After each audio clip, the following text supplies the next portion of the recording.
Okay, well, greetings. I guess I needed to jump back on here and check in with you all about what the cosmic energies are doing. What are they doing? Well, I'll tell you, this morning I chose the Ten of Swords in the tarot, and the first feeling that you get when you pull that card is just like, oh. But then I looked at the card and I realized this is when this is like the completion of whatever the sword was shoved in before, like whatever pain or loss or thing that you have been dealing with, that you've been in, and like the heart break and the stabbing feeling has like already been there for many of you, for many of us. We've already been feeling it in one way or another, and this actually just signifies the end of that. Ten of Swords is like, yeah, this is it. This is the final clincher before that loss is behind you. And the new energy, which the page comes after the 10, which is a brand new childlike energy, a new feeling. So I'm drinking those Live Green 2.0 or whatever greens, and they are like my lifeblood right now. It's so good. They're keeping me uppity when all this deep stuff has been like really heavy, yeah? So the past week or two, we've all been under this sort of like heavy tone, but it is kind of like doing the deep flush, like whatever like stuff during the purge we've all been going through has sort of settled to the bottom. You know how you like clean out a drain, but then the sludge just stays down at the bottom? It's like we're in the sludge in a way, or we've been in it, and it's been like this heavy, like, how do I get through this? How do I get it off? Where do I go from here? Like, what is this regarding? And either you're feeling it personally or for the collective or both. So this energy movement, the Ten of Swords, to me is signifying an end to that. Like we're finally like getting through that. And perfectly, I have like a clogged bathtub in my second bathroom, and I'm like, yeah, I need to unclog that. Like it's very symbolic of the energy that needs to move in my life. And the other thing is like I realized some of my pit sort of feeling in my heart was correlating actually to a big hole that had been dug in my backyard for fun, for play, but the longer it sat there, the more it was affecting me psychically, especially in the area that corresponded to its location in the feng shui chart. So for me, like abundance was getting like a whole hit in it. And I'm like, where is this coming from? And as I begin to fill that in, both in myself and actually physically in the yard, so it's a good time to look around at your house and at your body and say, what is my physical manifesting that can tell me about the spiritual layer of things? This is spiritual mechanics, okay? So we're looking at the language of the universe. We're looking at what's broken in the house? What's feeling broken in me? What are those points? And what do they correlate to? So there's feng shui map you can overlay over your home, but you can also like look at what is the function of the room that is having this issue. So obviously bedroom is going to be a relationship energy, and then it will have its feng shui, like where it's actually sitting in your house. And then your kitchen will have health and healing energy, nourishment energy, and then plus wherever it's sitting. Just like in astrology, we all have all the signs, but they're sitting in different houses depending on when we were born. So our house and our bodies are kind of speaking to us. They are speaking to us in a spiritual language. So our bodies the same way. Like if something's going on with our feet,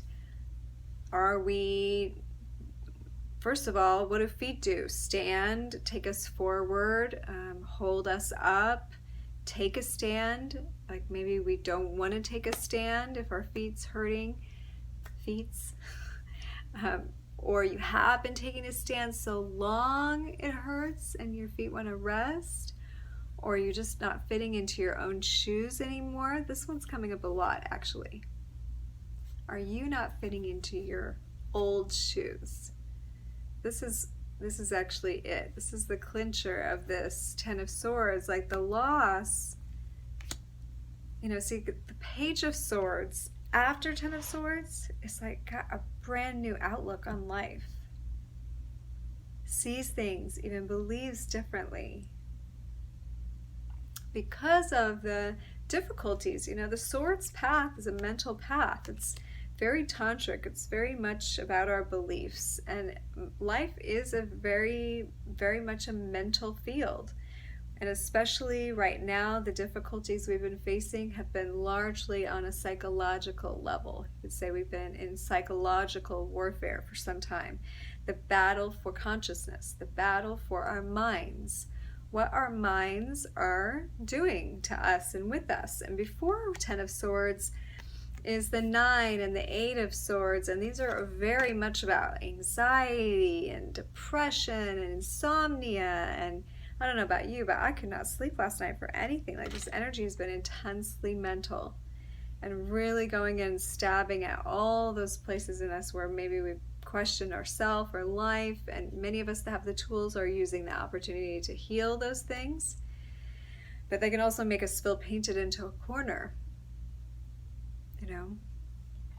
and that's just been like an onslaught of mental happenings. Like, what do you think about this? Look at this information, this information, this, and it's enough to make your head explode. So it's kind of a relief, actually, to get to the Ten of Swords energy today. And for me, I just felt like, oh, finally. Like, after the initial, it was finally like, oh, finally, let's get through this loss. Let's get through this heavy time, this hard time. Let's get to the other side of it now. Let's grab on to something that's a new idea, even if that idea is just, I have to honor bottoming out. I have to honor what isn't working. I have to honor that. Else I'm going to try to fit it in that, different shaped hole forever. Sometimes relationships don't work, and you want them to, and you're trying, and you're doing all the things, you've got all the tools, and it's just not working. It's just not connecting. And that can be really challenging, because love can be there. Love can be there, and all the pieces don't fit together. And sometimes we have to just acknowledge, hey, this doesn't work. And we can sit and beat ourselves up all day and try to fit those things together, but sometimes the best thing that we can do is just be okay with something not working. And accept the Ten of Swords, accept the loss. Accept that it is actually part of an initiation, which you started way back in Six of Swords, if you're following this line of the tarot.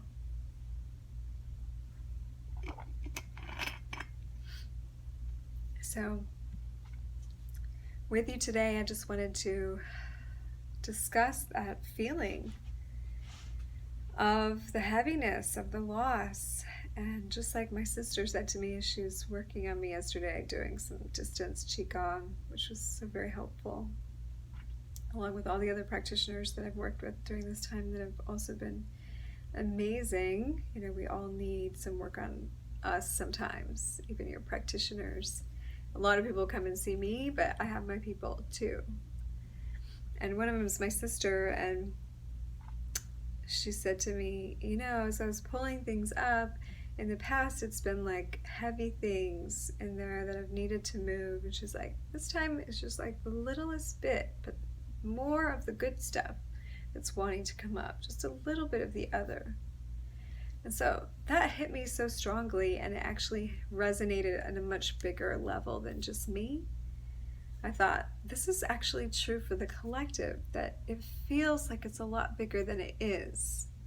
If we can look at the grand perspective of the greatness that is coming in, that is manifesting through this time of ascension, then we can kind of just, okay, like honor the loss, honor the sadness, give ourselves that moment of stopping resisting that it's happening, stopping trying to talk ourselves out of the crumbling that's happening, and just let it. Let it. Because on the other side of that surrender point,